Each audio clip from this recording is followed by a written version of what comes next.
Hi everyone, এটা হচ্ছে মির্জা শায়নমুগ্ধ উপন্যাসের পর্ব সংখ্যা ৬৫। উপন্যাস মির্জা শায়নমুগ্ধ, লেখনীতে জান্নাতুল ফিরদাউস মিথিলা। তো এই উপন্যাসের সমস্ত পর্বগুলোই আমার চ্যানেলে রয়েছে, তোমরা চাইলে গিয়ে দেখে আসতে পারো। তো বেশি কথা না বাড়িয়ে সোজাসুজি গল্পে আসা যাক। প্যালেসের সুবিশাল লিভিং রুমে অবতরণের জন্য দুপাশে বিস্তৃত রাজকীয় যুগল সিঁড়ি। একই উচ্চ থেকে জন্ম নিয়ে তারা কি সুন্দর করে সুশোভিত বক্ররেখায় নেমে এসেছে নিচে। মাঝখানে রেখেছে একখানা প্রশস্ত আঙ্গন, পালিশ করা মার্বেলের তকতকে মেঝেতে ঝাড়বাতির সোনালি আলোর পরশ পড়তেই তারা কেমন চকচক করছে। একজোড়া তুলতুলে কোমল পথ ভীত হরিণীর ন্যায় রয়ে শুয়ে নেমে আসছে ডান দিকে রাজকীয় সিঁড়ি বেয়ে।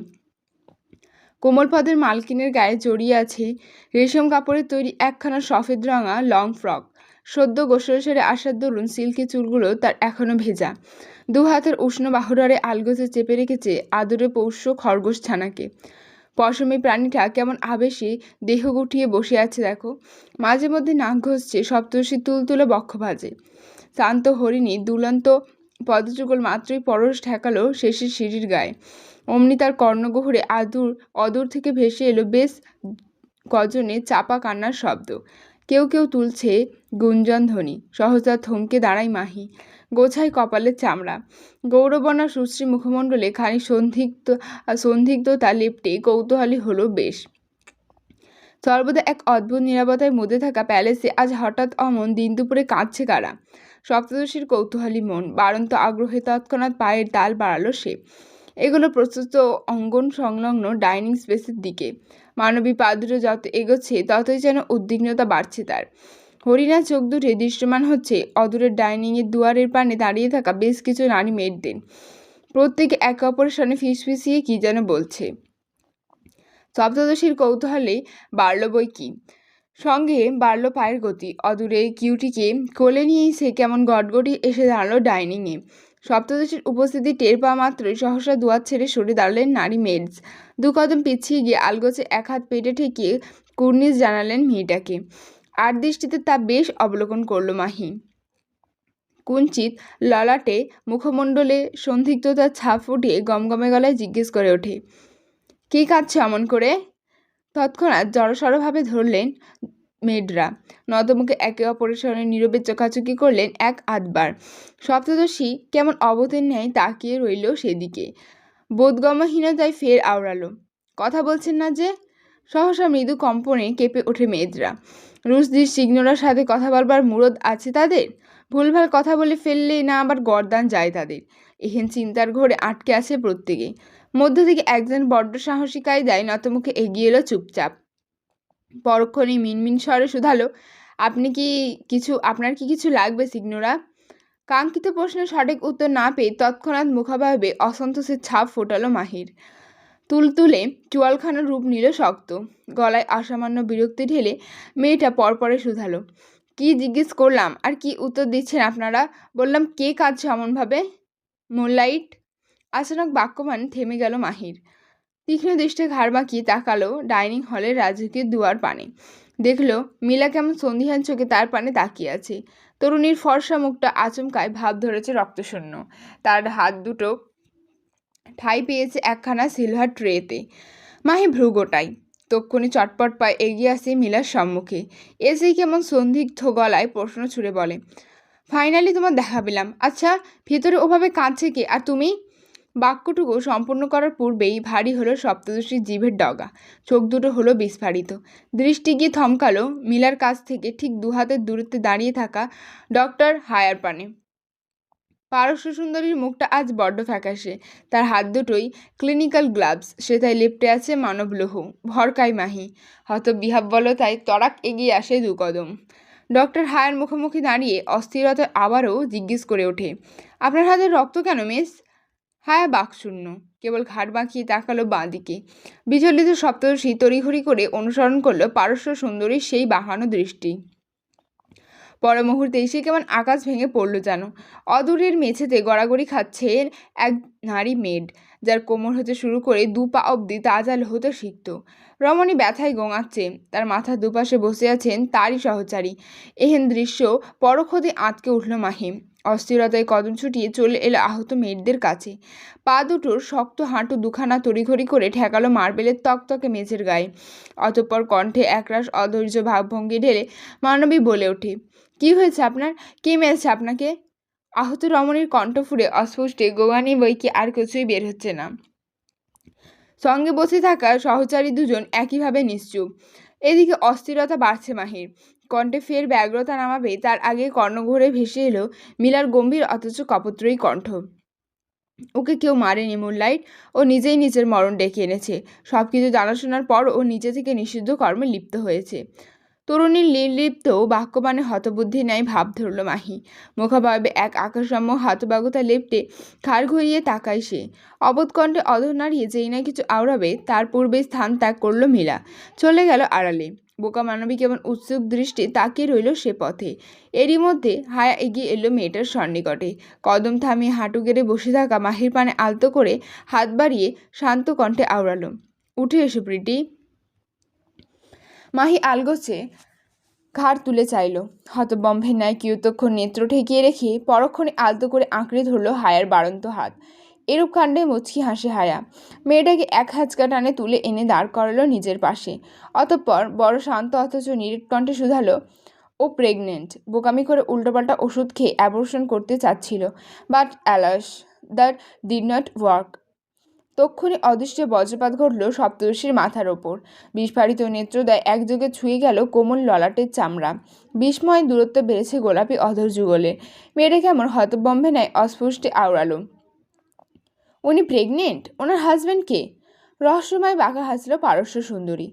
শরীর ঘুরিয়ে দাঁড়ালো বোকা মানবীর পানে। ঠোঁটের করে মৃদু হাসির রেস্ট টেনে শুধালো, she is not married dear. তাহলে উনি প্রেগনেন্ট হলেন যে? কে করেছে ওনার সাথে এসব? সপ্তদশীর আহত কণ্ঠ। উত্তরের অপেক্ষায় সেজেছে হরিণীর চোখ দুটো। হায়া বেশ নিপুণতায় পরখ করল তা।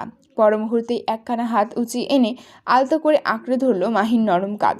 কণ্ঠ খাদে নামিয়ে বড্ড ফিসফিসিয়ে আওড়ালো, এ প্যালেসে বন্ধুদের ছোঁয়ার কিংবা তাদেরকে মেরে ফেলার একমাত্র অধিকার মনস্টারের। তিনি বাদে এমন কাজ করবার সাহস নেই কারোর। মুহূর্তেই বিভ্রমের অতল সমুদ্রে ডুব দিল মাহি। মস্তিষ্ক বনে গেল ফাঁকা। মনস্টার? তার মানে মেয়েদের সাথে এমন ঘৃণিত কাজটা মনস্টারই করেছে? এর মানে সে সত্যি একজন চরিত্রহীন পুরুষ? ভাবনার জালে আটকা পড়ল মাহি। সর্বাঙ্গে তার অদ্ভুতভাবে নামলো এক প্রকার নাম না জানা অসারতা। পা দূরে কেমন টলমল করছে। হতবম্বথায় পেছাচ্ছে শুধু। মনের কোণে কেবল উত্থাপিত হচ্ছে একটি কথাই, he is a bloody characterless beast. Hotel San Marico. আলিশান হোটেলটির বাইরে থেকে যতটা জাঁকজমকপূর্ণ, ভেতর থেকে যেন ততটাই রাজকীয়। 15 তলার উচ্চ ভবন, যার প্রতিটা সুইটে রয়েছে অভিজাত্যের পরশ। আলিশান হোটেলটির বেশ পরিচিত মুখ ডক্টর দামিয়ান। মধ্যবয়স্ক পেটমোটা লোকটা আবার রাতের সময়টা একটুখানি আইসে কাটাতে পছন্দ করেন।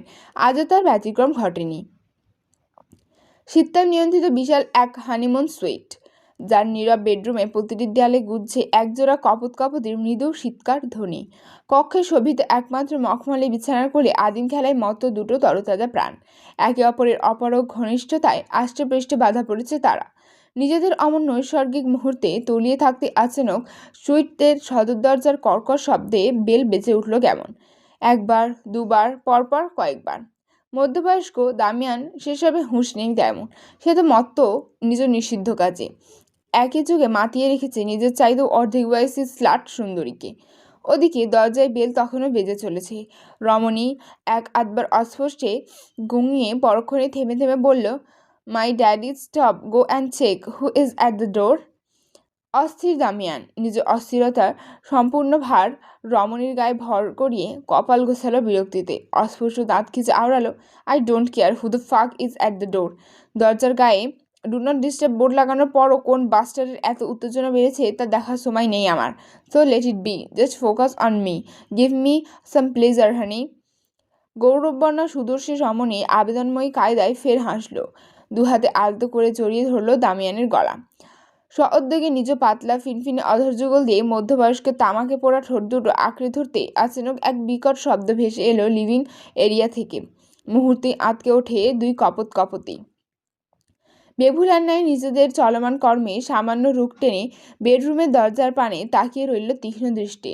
বেডরুমের দুয়ার বন্ধ, তবে লিভিং এরিয়া থেকে কয়েক জোড়া ব্যস্ত কদমের ধূপধাপ শব্দ ভেসে যাচ্ছে বেশ। রমণী ভীত হলো এই মুহূর্তে। ভীত সন্ত্রস্ত ঢোক গিলে কাপা কাপা কণ্ঠে বলে, কে এসেছে? দামিয়ান নিজেও হতবম্ব, ঘাড় বাঁকিয়ে তাকিয়ে আছে অনড় দৃষ্টে। রয়ে শুয়ে আলগোছে নেমে এসেছে রমণীর গা থেকে। ঠিক তখনই আরেক বিকট শব্দে আচমকা ভেঙে পড়ে গেল বেডরুমের দরজাটা। পর মুহূর্তে বেশ কিছু সশস্ত্র গার্ডস কেমন একযোগে ছুটে এলো বেডরুমে। এহেন অতর্কিত কাণ্ডে ভরকায় দামিয়ান এবং স্লাট রমণী। তড়িঘড়ি করে তক্ষুনি নিজেদের নগ্ন গা ঢাকা দিল মোটা ব্ল্যাঙ্কেটের আড়ালে। ওদিকে সশস্ত্র গার্ডেরা ভেতরে ঢুকতেই সবার আগে নিজেদের রাইফেলের সরু ধাতব প্রকৃত নলখানা একত্রে তাক করেছে দামিয়ানের পানে।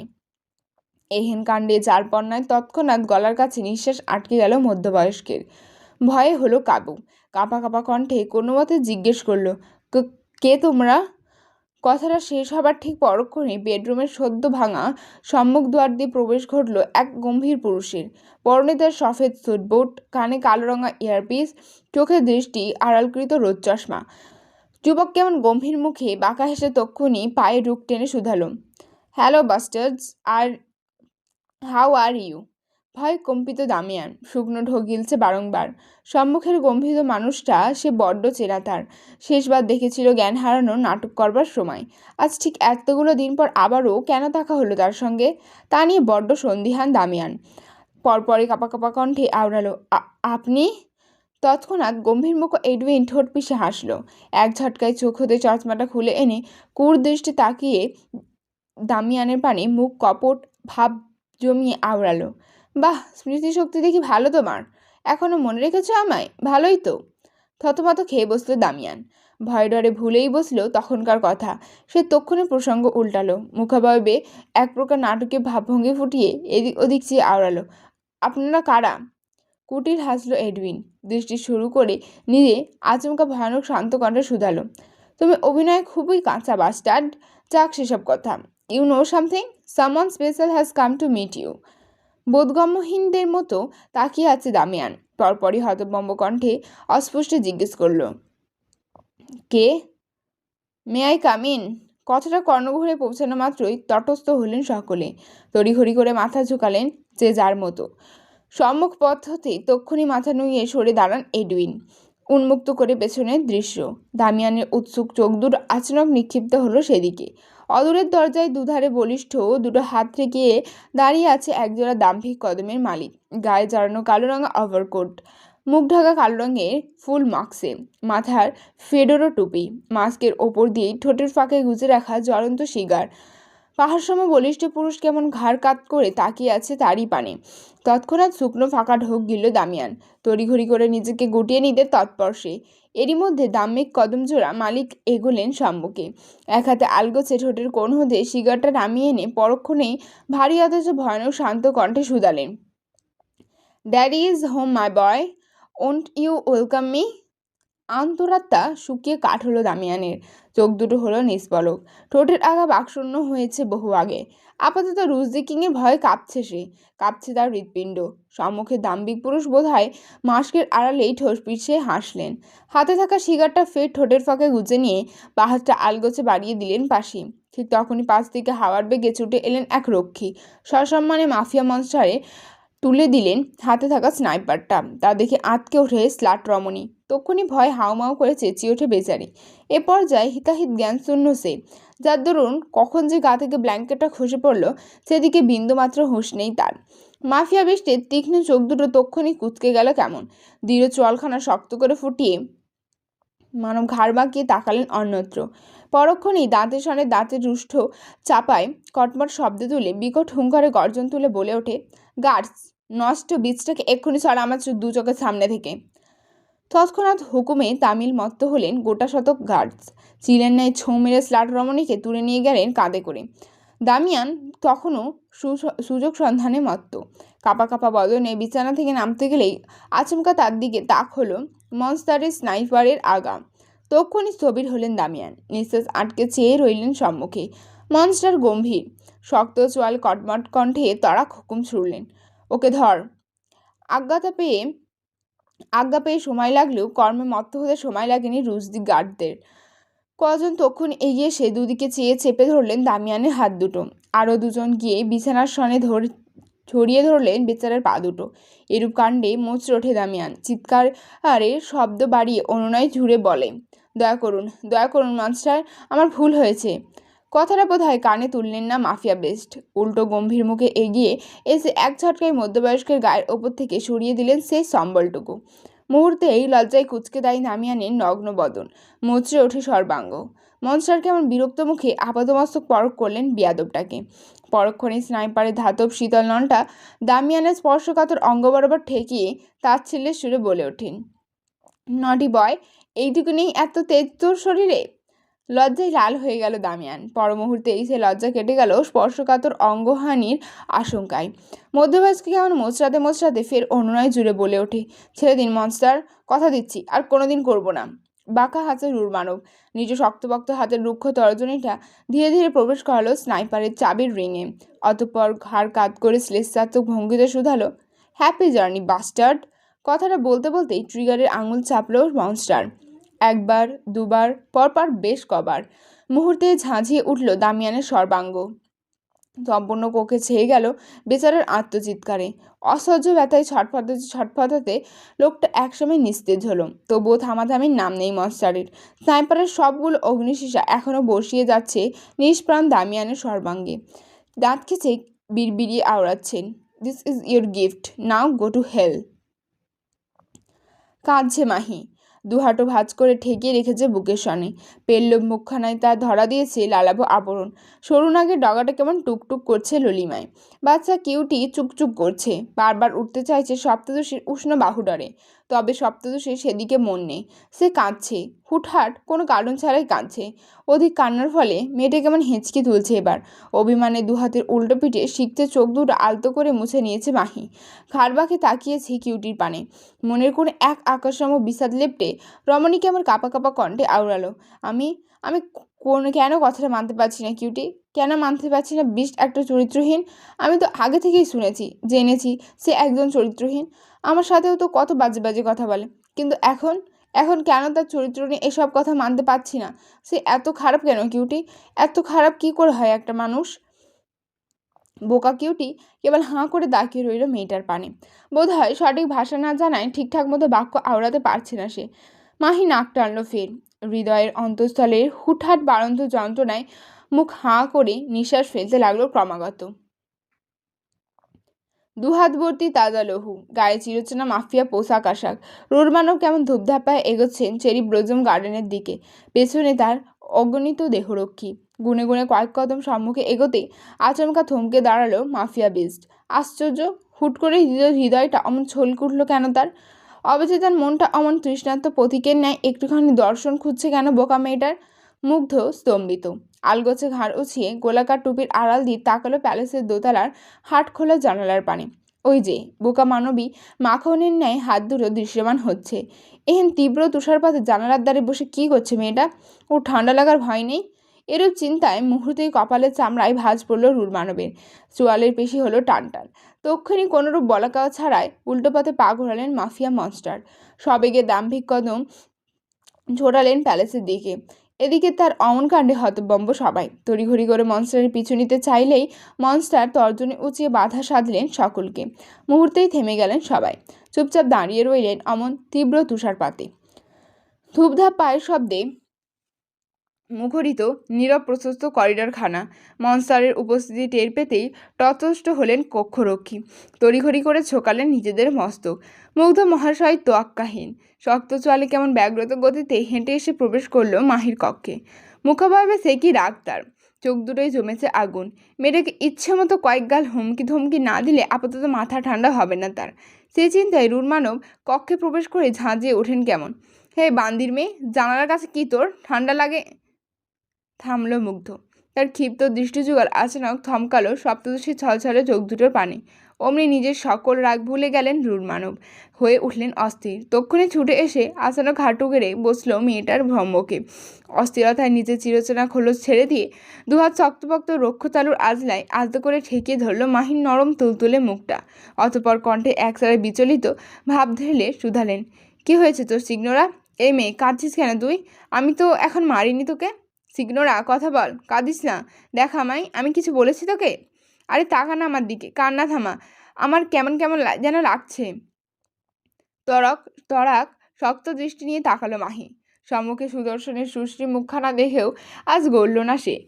উল্টো চোখে মুখে এক আচানক লেপটে গেল এক আকাশসম ঘৃণা। সে তক্ষুনি নিজ গাল হতে ঝটকা দিয়ে সরিয়ে দিল রুরমানবের হাত। আর অমন কাণ্ডে হতভম্ব মুগ্ধ। কপাল কুঁচকে তাকাতেই মেয়েটা কেমন কর্কশ কণ্ঠে ঝাঁঝিয়ে বলে ওঠে, দূরে সরুন জানোয়ার লোক, খবরদার আপনার ওই অপবিত্র হাত দিয়ে আমাকে ছোবেন না। এক্ষুনি আপনার ওই মুখ থেকে টেনে খুলে ফেলুন এহেন কপটতার মুখোশ। হতভম্ব তার শীর্ষে পৌঁছালো মুগ্ধ। তৎক্ষণাৎ চোয়াল কটমট করে ফুটিয়ে গমগমে গলায় আওড়ালো, মুখ সামলে কথা বল বান্দির মেয়ে। মাহি আজ শুনতে নারাজ। তক্ষুনি বসা ছেড়ে উঠে দাঁড়ায় মানবী। রণচণ্ডী ভাব ধারণ করে এক আকস্মম দুঃসাহস নিয়ে আচানক টেনে ধরে রুণ মানবের কোটের কলার। মানবীর এহেন দুঃসাহসিক অস্পর্ধায় মুহূর্তেই রং পাল্টে গেল নির্দয় মানবের সুশ্রী মুখমণ্ডলের। সে তাই এবার ভয় করলো এক অদৃশ্য আগুন। চোখ দুটো তক্ষণে লালবর্ণ ভাব ধরল মুগ্ধের। অথচ মাহি আজও মোটেও ভয় পেল না সেসবে। উল্টে বসে থাকা রুণ মানবের কলার টেনে টেনে শুধালো, কেন? আমি কেন মুখ সামলে কথা বলবো? আপনি যখন তখন যার তার সাথে নিজের হিংস্রতা দেখাতে পারবেন, নিজের চরিত্রহীনতার পরিচয় দিবেন, আর আমি বললেই দোষ? সহসা হাত দুটো মুষ্টিবদ্ধ হলো মাফিয়া বিস্টের। ঘাড়ের সব কটা রগ ফুলে উঠল ধপ করে। দৃঢ় চোয়ালখানার সে কি কটমট ভাব। তবুও নিজের উপচে পড়া রাগগুলো নিয়ন্ত্রণের শেষ চেষ্টায় নির্দয় মানব দাঁতে দাঁত পিষে কিরমির কণ্ঠে আওড়ালেন, হাত ছড়া বান্দির মেয়ে, না হলে এই হাত আর হাতের জায়গায় থাকবে না। অন্য সময় হলে হয়তো যুবকের এহেন ভয়ানক কিরমির কণ্ঠে ভয়ে ছুটে পালাতো মাহি। তবে আজ ব্যাপার ভিন্ন। মেয়েটা কেমন পরক্ষণে অগ্নিমূর্তি ভাব নিয়ে হিসিয়ে শুধালো, কেন? কি করবেন? মারবেন আমায়? হাত ভেঙে দিবেন আমার? নাকি ওই মেয়েটার মতো আমাকেও ভোগ করবেন? তরাক অগ্নিদৃষ্টিতে তাকালো মুগ্ধ। তাকে দাঁত চেপে হুঙ্কার ছুড়ে বলল, what the fuck are you trying to say? ঠোঁটের কোণে ব্যথাতুর ছাপ ফুটল মাহির। পরপরই দাগি কণ্ঠে আওড়ালো, নাথিং মাচ বিস্ট। আমি তো ভুলে গিয়েছিলাম যে পুরুষ প্রতি রাতে নতুন নতুন শয্যাশাহীর প্রয়োজন পড়ে তার কাছে মেয়ে হিসেবে থোড়াই রেহাই পাবো আমি। ঠিক যেমনটা রেহাই পায়নি বেচারি মেয়েটা। সি ইজ বিকাম প্রেগনেন্ট, অথচ তার এখনো বিয়েই হয়নি। তাহলে কে করলো তার এত বড় সর্বনাশ? আপনি তো করেছেন, তাই না? একজন দুশ্চরিত্রের কাছে। কথাটা শেষ হবার পূর্বেই সপ্তদশের সুদীর্ঘ কমল কণ্ঠনালী বরাবর আচানক আক্রমণ বসলে রুণমানবের হিংস্র থাবার। মুহূর্তেই বাকরুদ্ধ মাহি। কণ্ঠনালীর ব্যথায় কুঁচকে যাচ্ছে মুখ। বোধহয় এক্ষুনি ভেঙে গুড়িয়ে যাবে ভেতরে। সপ্তদশীর তৎক্ষণাৎ দুহাতে নিজেকে ছাড়ানোর বৃথা প্রয়াসে মত্ত হলো। ঠিক তখনই তার কর্ণঘুরে পৌঁছালো রুণমানবের বজ্রকণ্ঠের হুঙ্কার, কুত্তার বাচ্চা, কি বললি তুই? আমি দুশ্চরিত্র? জানোয়ারের বাচ্চা? কোন সাহসে আমাকে এ কথা বলিস তুই? তুই কি বান্দির মেয়ে? কে তুই? সপ্তদশী পেরল মুখখানা লাল হচ্ছে ক্রমশ। নিঃশ্বাস আটকে যাচ্ছে তার। অথচ রুড মানব সমান তালে হাতে জোর বাড়াচ্ছে। তার মাথা ভর্তি অদৃশ্য আগুন। কানে এখনো বাজছে মেয়েটার দেয়া সকল অপবাদ। যুবক ফের এক হুঙ্কার ছুঁড়ে দক্ষিণে নিজ শক্তপোক্ত হাতের জোরে শূন্যে উঁচিয়ে তুলল মানবীকে।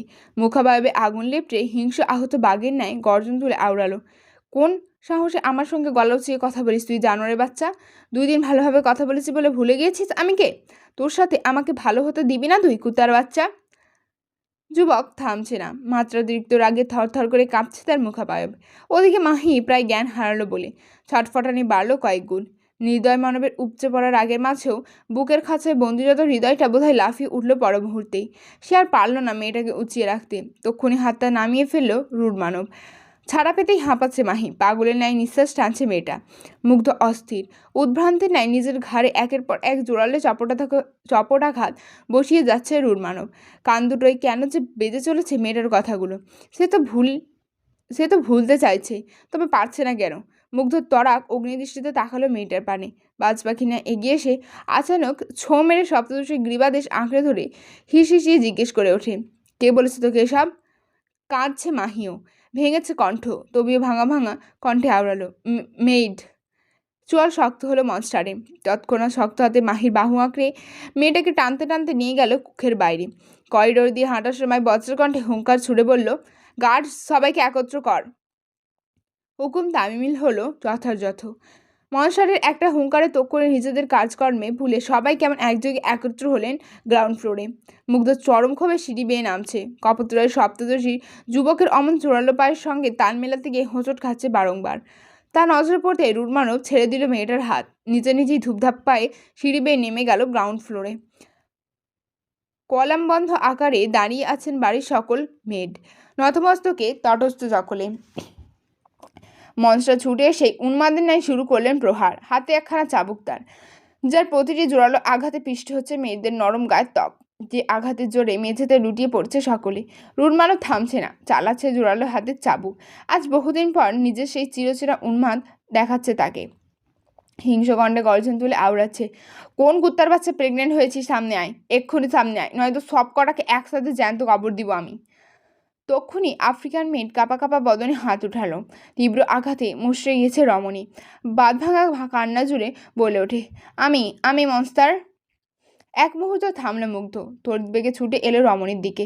নির্দয় হাতে আচানক মেয়েটা চুলের গোছা খামচে ধরে কটমট করতে করতে আওড়ালো, ইউ বেচ, কার সাথে করেছিস এসব? আমার প্যালেসে কার সঙ্গে করেছিস এসব? রমণী কাঁপছে, উত্তর দিতে দেরি হচ্ছে বিধায় মনস্টারের শক্ত হাতে তীব্র প্রহার ফের চলল তার মুখমণ্ডলে। বেচারি আর সইতে না পেরে তক্ষুনি বলে ওঠে, it's high man, your chef monster. মুহূর্তেই বাজ পড়ল সপ্তদশীর মাথায়। দুলে উঠল তার ক্ষুদ্রগায় বদন। রূঢ় মানবের রাগের তোড়ে থরথর মুখশ্রী ধীরে ধীরে তাক হলো মাহির পানে। তার অগ্নিদৃষ্টিতে চোখ পড়তে কণ্ঠ শুকিয়ে কাঠ হলো মাহির। মেয়েটা কেমন ভয়ে ভয়ে শুকনো ঢোক গিলে কদম পেছাতে লাগলো। এদিকে মুখের এবার হুঁশ নেই। এক ঝটকায় আফ্রিকান রমণীকে ছেড়ে দিয়ে হুঙ্কার ছুঁড়ে এডউইনকে ডেকে বলল, এডউইন, আমার তলোয়ার দে। আটকে ওঠে এডউইন, কাঁপা কাঁপা হাতে তক্ষুনি তামিল করলো মনস্টারের আদেশ।